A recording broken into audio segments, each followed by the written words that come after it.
El presidente Biden dice que se pueden poner las cosas muy locas, así utilizó crazy, en cualquier momento, y le pide a todos los ciudadanos de Estados Unidos: sálganse ya inmediatamente de Ucrania, porque además no los va a ir a rescatar. Bueno, ¿de qué se trata todo esto? Hay muchas informaciones y hay muchas aristas de donde analizar todo lo que está pasando con este tema que ya lleva meses, y nosotros ahí a la expectativa. Por eso vamos a preguntar a nuestros expertos. Soy Roberto Lamadrid y esto es lo que siempre ha sido suyo, y no me cansaré de decirlo: Detrás de la Razón. Comenzamos.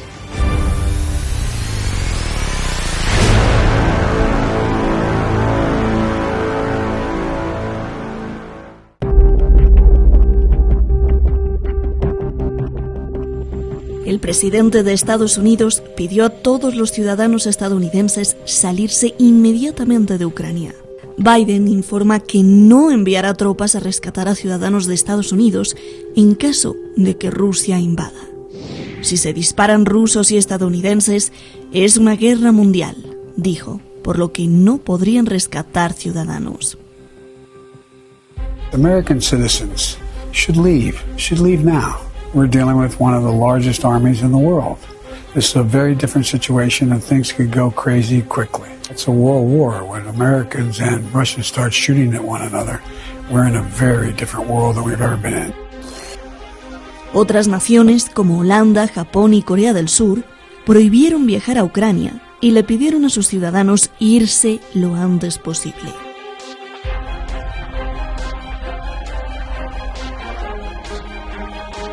Rusia, por su parte, anuncia formalmente su llegada a Bielorrusia, que está junto a Ucrania.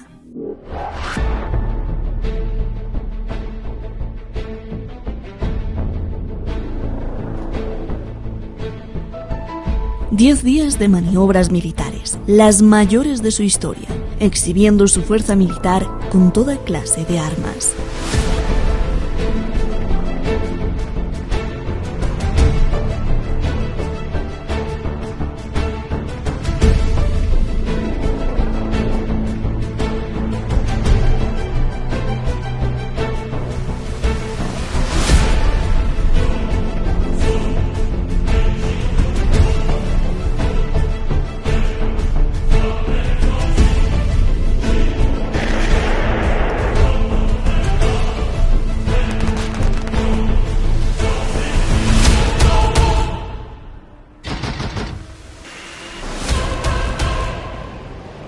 Esto, además de las maniobras en el Mar Negro, donde Ucrania denuncia que Rusia ha cerrado el paso en aguas internacionales.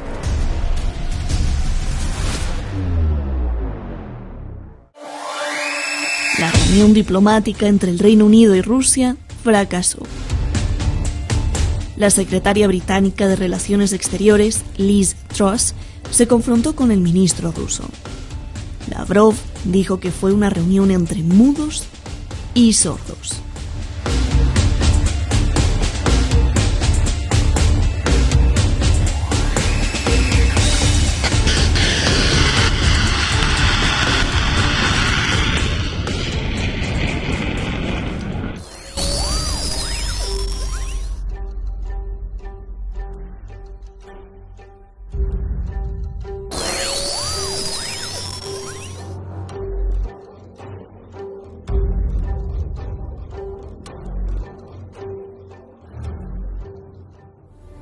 Muchísimas gracias al equipo de Detrás de la Razón, muchísimas gracias a usted. Antes de continuar con el programa, pues le invito a suscribirse a este canal. ¿Por qué? Bueno, pues porque gracias a la suscripción este programa puede seguir adelante, y usted lo sabe muy bien, ya no tengo que explicarle.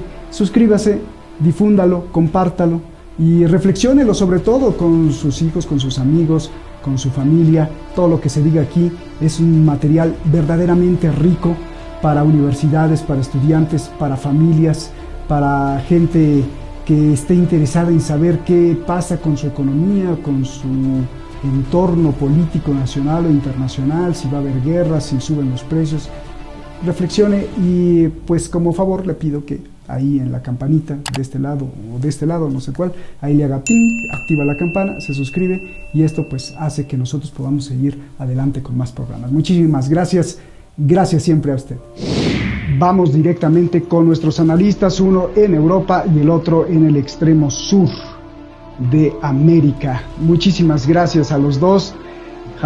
Francisco Javier Martínez, como usted sabe, siempre, bueno, él lleva minuciosamente centímetro a centímetro y segundo a segundo, ya desde 4 meses aquí en el programa, analizando qué es lo que está pasando en esta tensión, y él mismo nos ha dicho en sus palabras, a veces se sorprende de toda la toma de decisiones que hacen la élite que tiene en sus manos los botones, no solo nucleares, sino económicos y de guerra política. Gracias, Francisco Javier Martínez, gracias. Y el maestro que ha estado dentro, tampoco me cansaré de decirlo, dentro de las redes de las Naciones Unidas y que conoce bien perfectamente esto.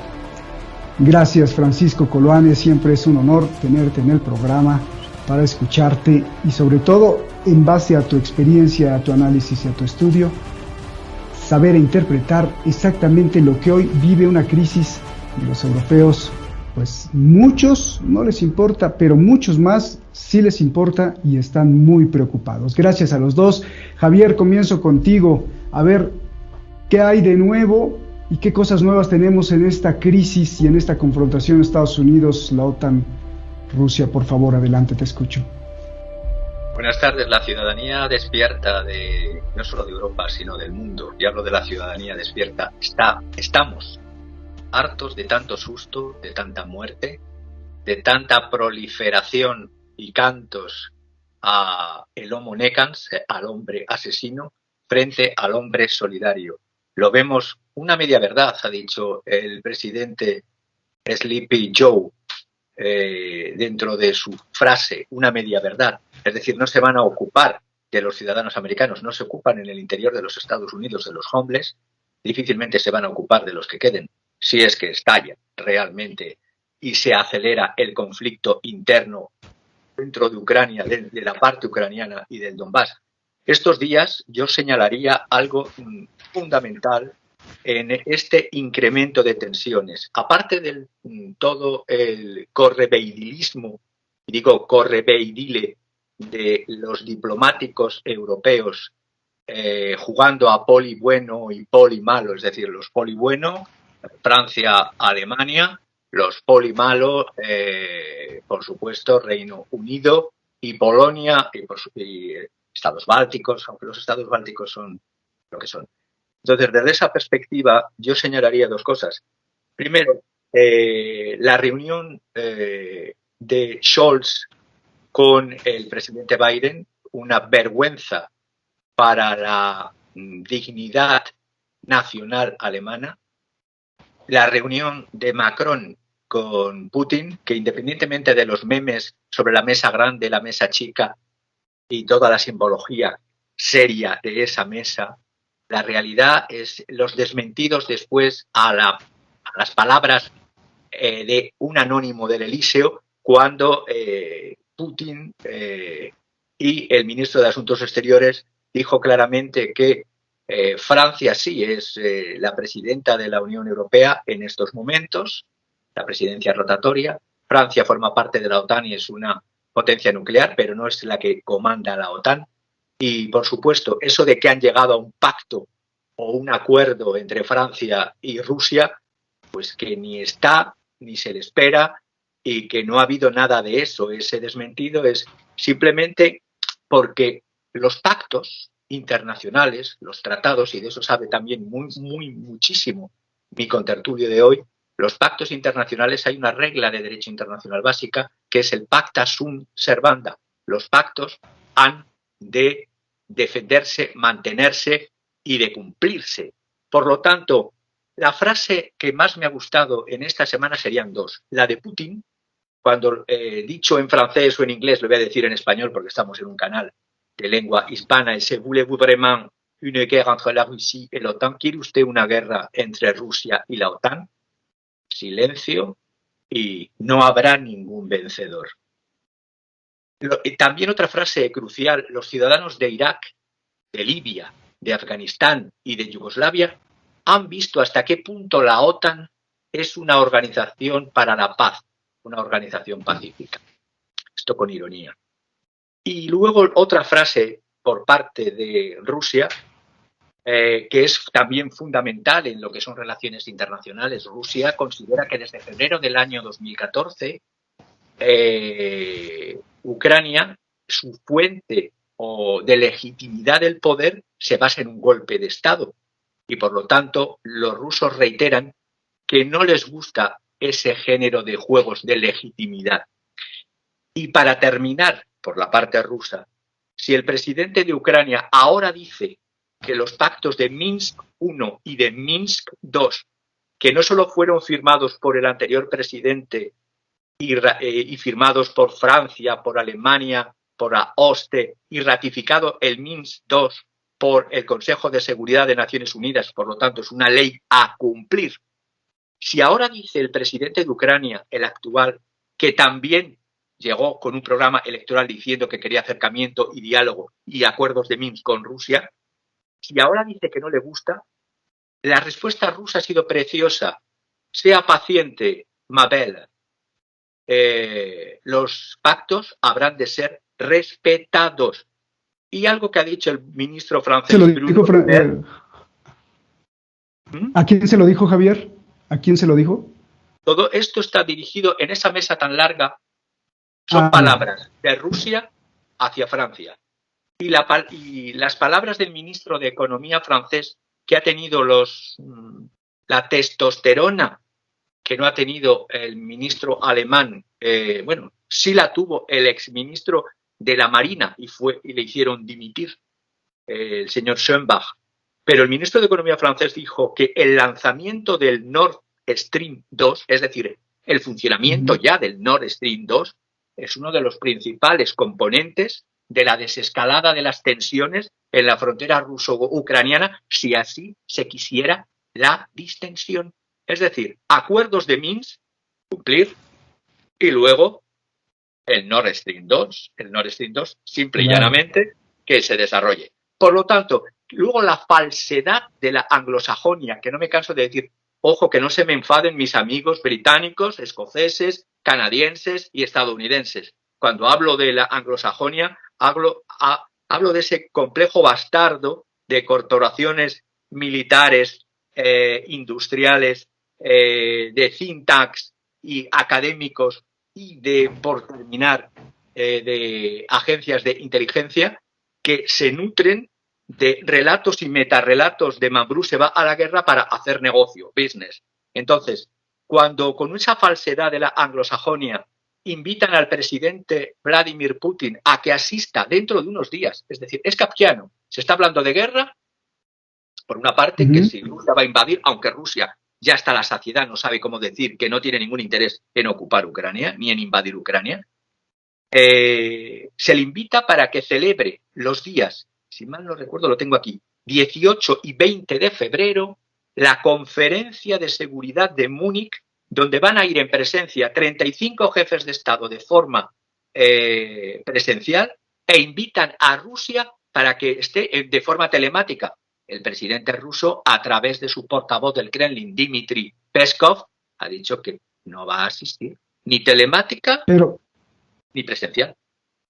¿Ni va a mandar ningún representante?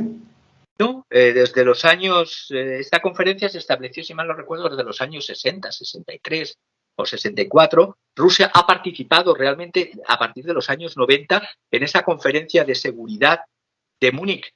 Pero es que, a ver, las cartas boca arriba ya. Me dices que asista telemáticamente, yo me estoy poniendo en la piel de la presidencia rusa o de ese consejo que tiene Putin de Sergei Shoigu, ministro de Defensa, Sergei Narishkin es el de la inteligencia rusa, o Nikolai Patrushev, que es el asesor de seguridad nacional. Y ambos con Putin dicen, pero bueno, ¿qué pantomima vamos a ir a hacer telemáticamente o va a hacer usted, presidente Putin, allí? Si realmente las cartas todos los días se están enviando, cuando se dice del envío de tropas, las tropas rusas jamás han salido de su territorio. Los ejercicios ahora que se están celebrando y que estaban planificados desde meses atrás entre el ejército de Bielorrusia y el ejército de Rusia, terminarán con fecha 20 y desaparecen. Las tropas rusas, cuando entran a hacer ejercicios, desaparecen. No son como las tropas de Irak, que aunque las tropas americanas en Irak, aunque el Parlamento soberano de Irak diga, por favor, váyanse, no se van. Las tropas rusas hacen unos ejercicios y se van. Las tropas americanas se quedan con el petróleo de Irak, hacen y malvenden el petróleo de Siria, el petróleo de Irak, y las tropas y las agencias llamadas de seguridad se quedan per seculum seculorum. Aunque las cámaras de soberanía, que son los parlamentos, les digan, por favor, váyanse, son como unos ocupas, nunca mejor dicho, ocupas de la política y de la soberanía de los estados. Incluso se atreven a amenazar en una rueda de prensa en Washington, estando el presidente nuevo de Alemania, de decirle que el presidente estaba impávido, no decía ni mu, Olaf Scholz, de decirle, bueno, y cortaremos el gas ruso hacia Alemania, aunque se mueran de... No lo dijo, claro, porque no tiene ese coraje de decir las cosas claramente. Entonces, desde esa perspectiva, lo único que tengo es una información de hace pocas horas.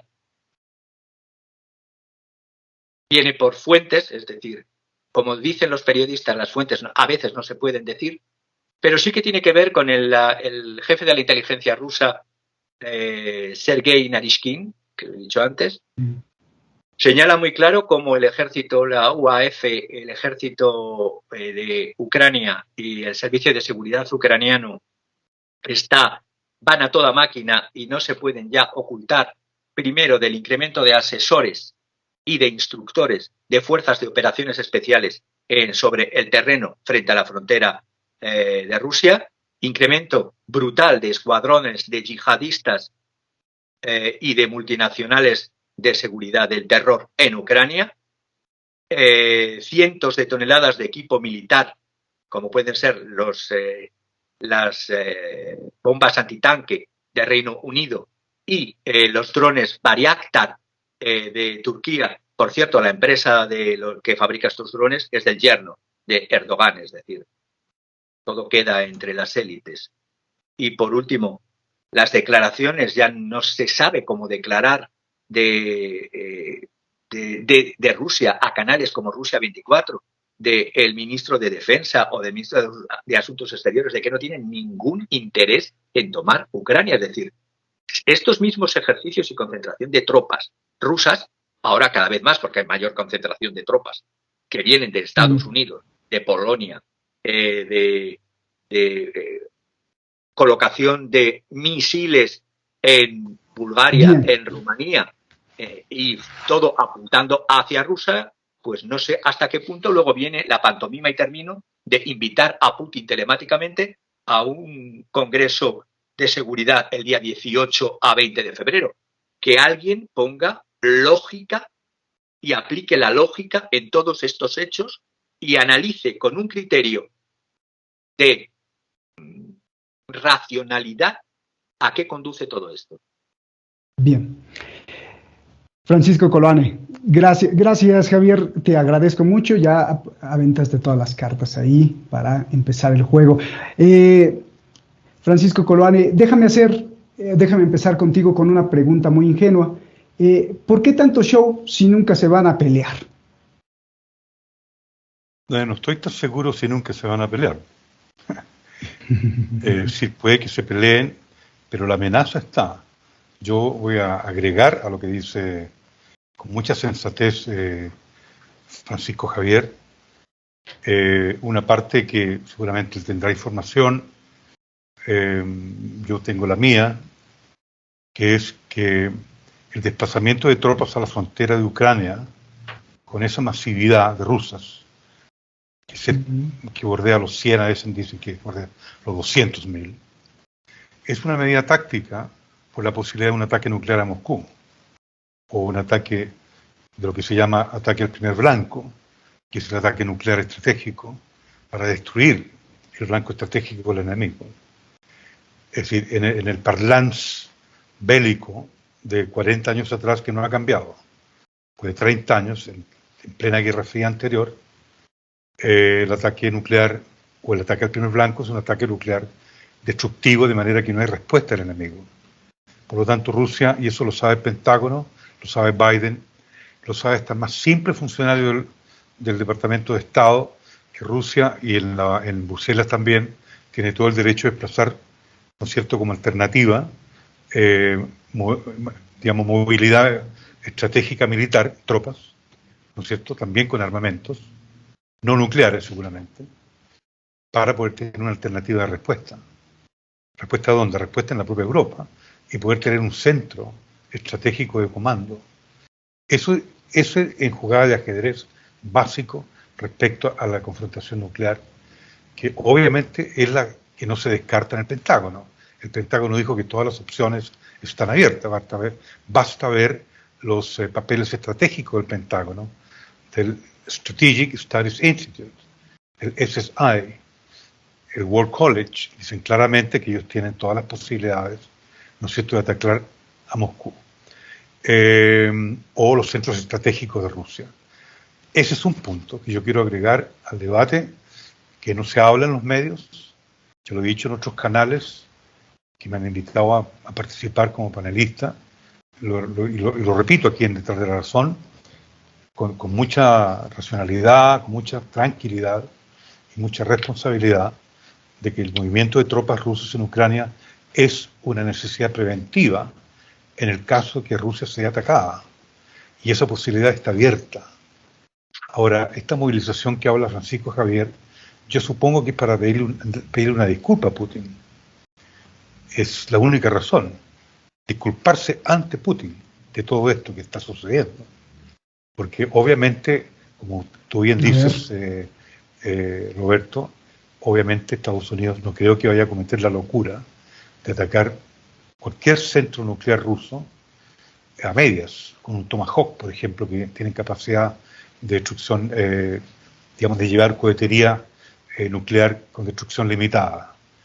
Lo hicieron con Libia y lo amenazaron hacer con Damasco en tiempos de Obama.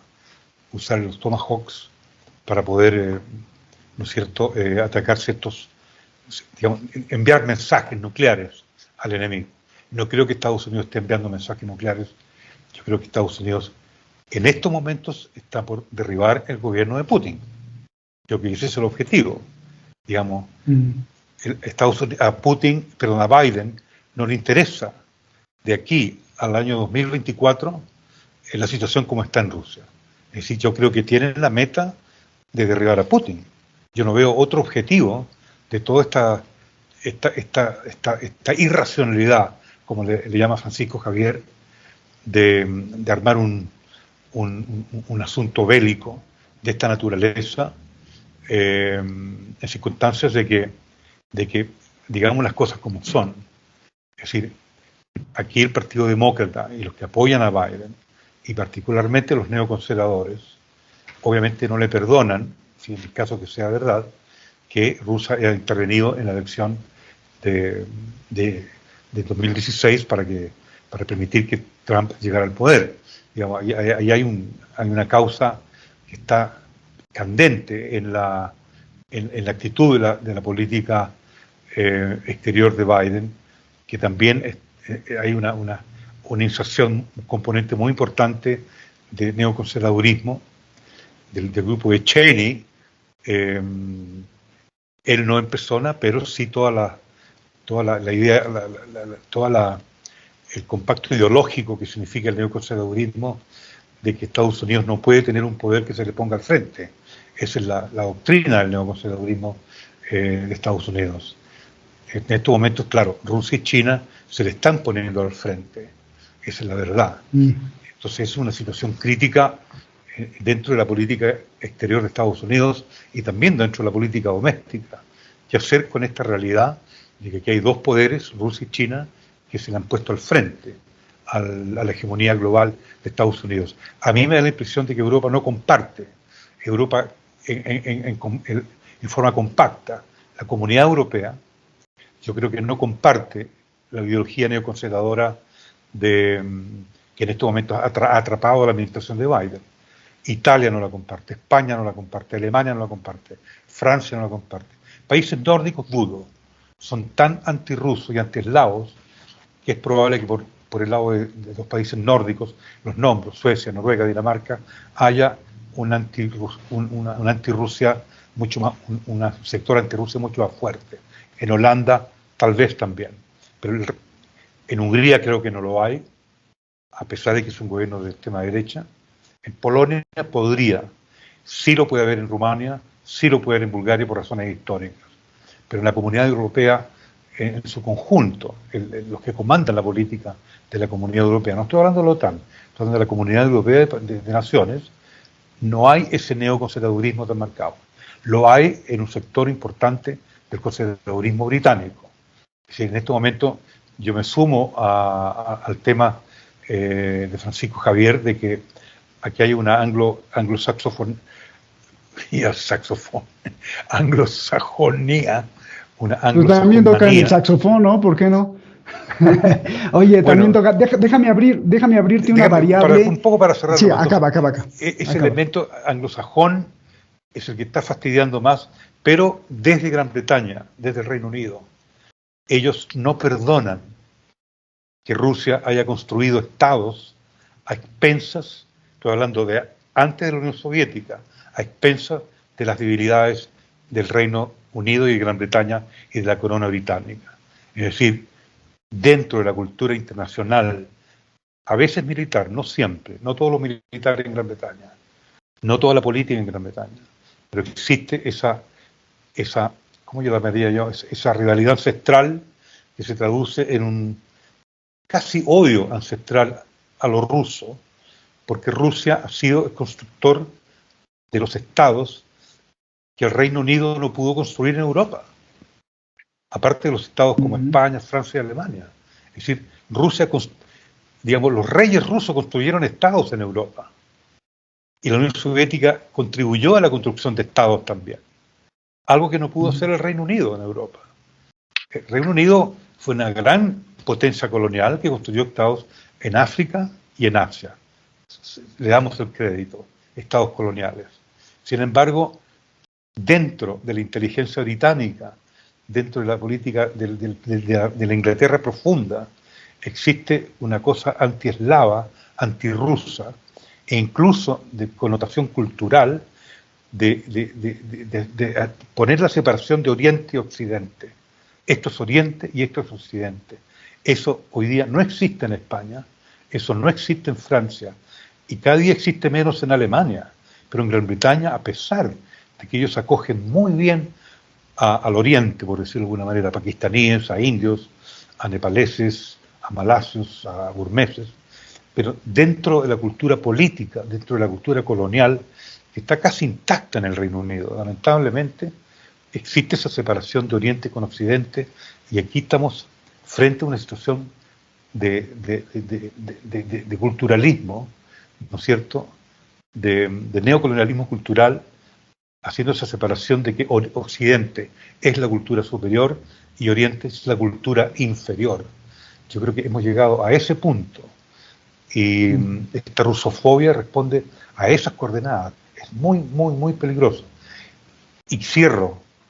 Eso penetró en la política de Estados Unidos hasta cierto punto, pero no puede, ¿no es cierto?, con el fervor que existe en el Reino Unido, porque en Estados Unidos depende de una multiculturalidad. Y cierro ahora. Esto no habría sucedido con Trump, claramente. Digamos, es decir, el efecto de demostración de lo que estamos conversando es que esto lo ha creado la administración de Joe Biden. Esto no es la política de Estado, ¿no es cierto?, que intentó de alguna manera reconstruir Donald Trump a su manera, con un estilo muy payasesco hasta cierto punto, muy particular. Sin embargo, como había dicho nuestro querido Seymour Hersh, Trump vino a cortar los circuitos, cortó los circuitos y la manera, los circuitos de poder de la Alianza Transatlántica, estoy hablando yo, y Biden lo está reconstruyendo con un belicismo atroz, irracional, como muy bien lo ha descrito Francisco Javier. A eso yo no me voy a referir. Él es mucho más explícito y mucho más claro en esa postura respecto a esta irracionalidad de recuperar hegemonía y llevar a Europa, o a la Comunidad Europea, ¿no es cierto?, a una situación de belicismo que en el corazón de Europa no creo que exista. Por eso que yo creo que las palabras de Francisco Javier, fuertes contra el ministro de Asuntos Exteriores alemán, son apropiadas. Y en el sentido de la carencia de testosterona, representando a un país que obviamente es el país que puede equilibrar los términos de referencia en esta crisis, que es Alemania.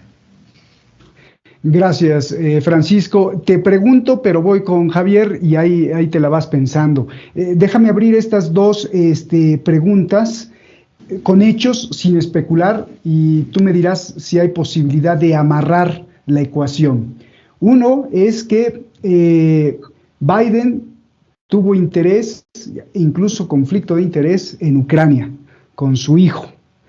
Ese es un hecho. Dos, sí hay una amistad a lo largo del tiempo de sus cargos políticos y también a lo largo de la campaña presidencial entre Biden y el Partido Comunista Chino. Tres, curiosamente había una tensión hace 6 meses tremenda en el estrecho de Taiwán contra China, y de pronto se está diluyendo esa tensión y la tensión militar se está pasando contra Rusia. 4, tú mismo dijiste que parece ser que la intención de Biden es derrocar a Putin. Y ahora viene la pregunta especulativa, que ya tú me dirás si hay los suficientes elementos como para amarrar. ¿No será que a Rusia la tienen cercada incluso por China? Que China también está esperando a que se desgaste Rusia. Órale, desgástate con ese conflicto de Ucrania, porque lo que quieren ver es caer a Putin.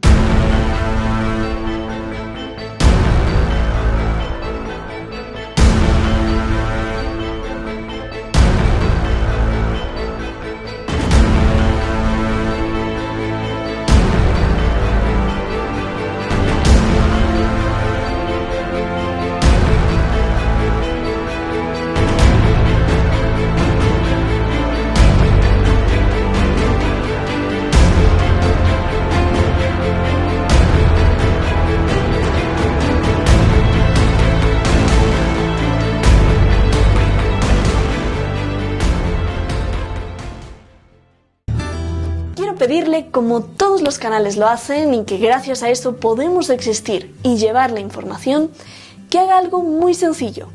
Solo píquele ahí y suscríbase, toque la campanita, para que este espacio de libertad continúe. De lo contrario, los que nos quieren manipular seguirán avanzando. ¡Saludos!